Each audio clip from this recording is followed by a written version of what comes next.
তারা আমাকে বিভিন্ন কাগজপত্র দিয়ে সাহায্য করতে পারতো, বিভিন্ন ভিডিও দিয়ে সাহায্য করতে পারতো। এই যে আমাকে যে বিভিন্ন এই যে ভিডিওগুলা নষ্ট প্রডিউস করেছে কোর্টে, সেই সব জায়গায় তো হয়তো ওই ভিডিওর পিছনে আরও কোনো গল্প থাকতে পারে, পরবর্তীতে কোনো গল্প থাকতে পারে, সেগুলো আমি সরবরাহ করতে পারতাম। তখন আমি সেইটার উপর আলোকে প্রশ্ন করতে পারতাম। আমি তো সেটা পারছি না। আপনার প্রত্যাশা কি? আপনার ক্লায়েন্ট বা আপনার পক্ষের কি অবস্থা, মানে তার ব্যাপারে কি আপনার প্রত্যাশা? একটু আগেও বলেছি, আমার প্রত্যাশা, আমার আশা জি, কথা বলছিলেন আমির হোসেন। এই সীমাবদ্ধতা আমার ক্লায়েন্টরা অনেক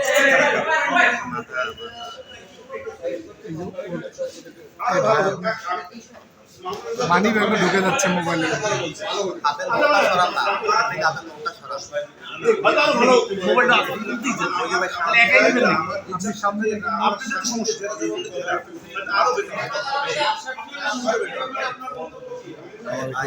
বলতে পারবে না যে মুনতাসিরের ফোনের কারণে কারো ফুটেজ নষ্ট হয়েছে।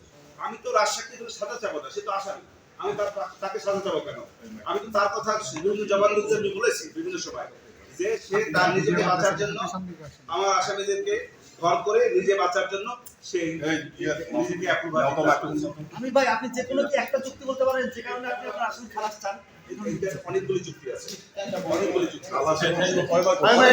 ধন্যবাদ সবাই।